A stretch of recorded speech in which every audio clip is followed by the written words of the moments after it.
This segment is brought to you by Western Union. Kahit saan, kahit kailan. You're just a Western Union money transfer transaction away from your family.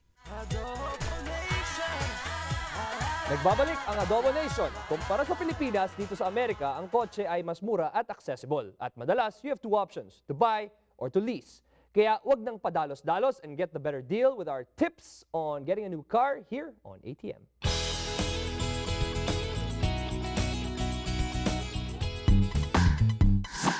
So, gusto mo ng bagong sasakyan at pinag-iisipan mo kung paano mo ito makukuha. Should you buy or lease a new car?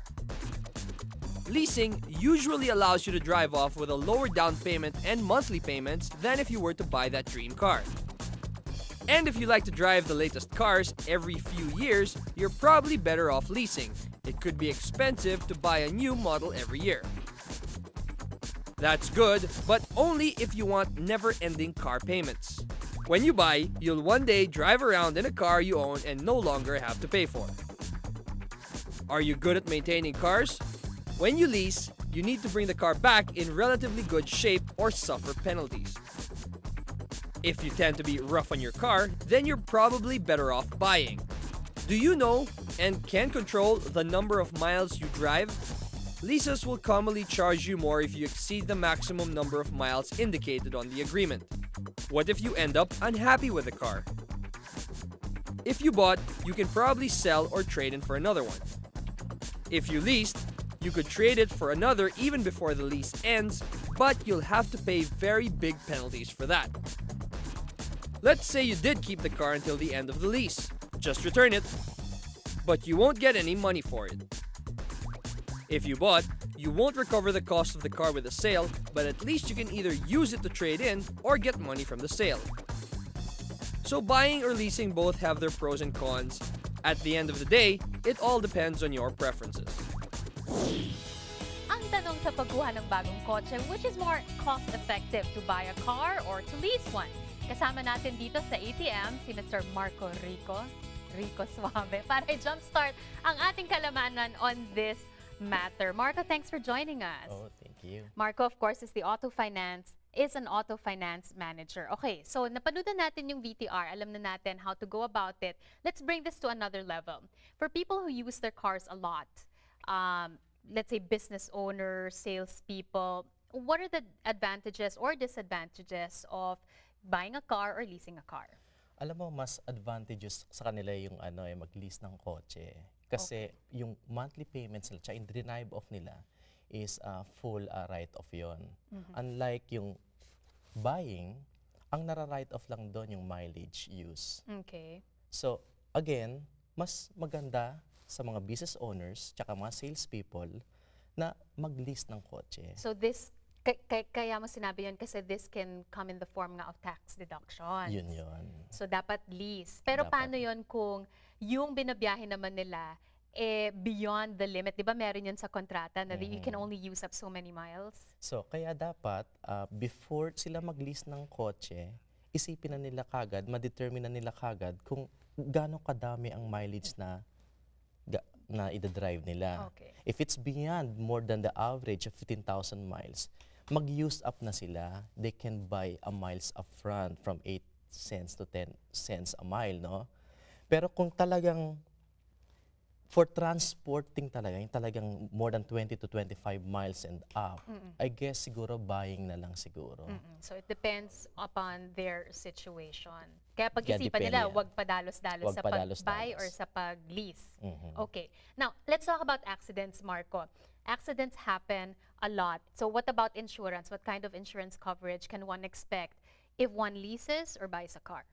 Ang lease, naka-built up na dyan yung gap insurance. Yan ang napaka-importante para sa lease na yan. Kasi ang gap insurance pays for the difference between yung loan amount mo tsaka the actual value of the car kung ma-aksidente. Laging may gap yan. Kaya kung may gap insurance yan, maiko-cover na yan ng gap company. Okay. Alright. Okay. So, paano naman ngayon, di ba merong mga ibang deals, Marco, na you have the option to buy the car after your lease expires? Is it wise to do that or wag na lang?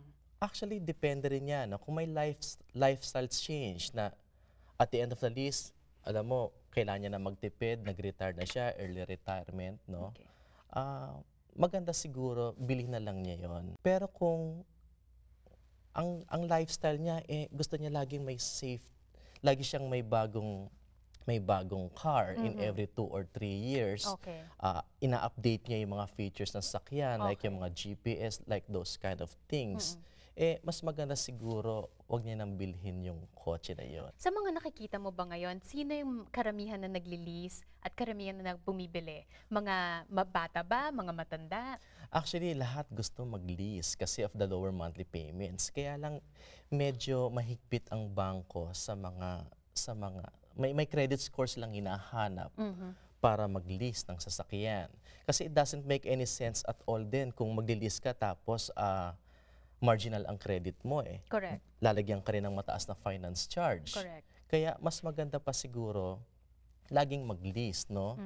Nakikita naming trend ngayon, halos lahat at this time gusto talaga ng lease kasi lower monthly payments for a nicer car. Yun ang nakikita namin. Pero katulad nga nung sinabi mo, mabuti na pagnilayan dapat nila ng maigi kung ano yung sitwasyon nila, yung mileage na kanilang tatahakin bago sila mag-decide kung magli-lease man or bibili. Oo, totoo yan. Okay. Tsaka ang lease, Sige lang po. tsaka ang lease, dalawang klase yan. Kailangan pag-aralan din nila kung anong klaseng lease agreement yan. May close-end tsaka may open-end lease. Okay. Mas maganda mag-close-end lease ka. Kasi at the end of the lease, alam mo kung ano yung value ng sasakyan mo. Whereas yung open-end lease, hindi mo alam kung anong fair market value ng kotse mo. Okay. Then you ended up paying that difference. All right. So from this discussion alone, we have 2 tips already that we can take with us before we decide to lease or buy that car. One is, think of your lifestyle. Ano bang klaseng lifestyle ang meron ka? At isipin mo rin kung ano yung prioridad mo sa buhay bago ka magdesisyon kung ikaw ba'y bibili ng kotse o magli-lease na lang. Okay. Maraming salamat po, Marco Rico, for joining us. Maraming salamat din. At para naman sa madalas mag-remit ngayong 4th of July weekend, nakalaya na naman ba ang inyong pera from your wallet? Here's some helpful info on remitting your hard-earned Pinoy dollar. Hi, my name is Lisa from Chicago, Illinois. My question is, how can I remit money to the Philippines during a U.S. holiday? In the U.S., our local agents operate according to their own business hours. We operate according to what their hours are going to be. So you won't be surprised that some of our agents are open 24/7. So just find out what your local store operates in terms of hours and go visit our store anytime.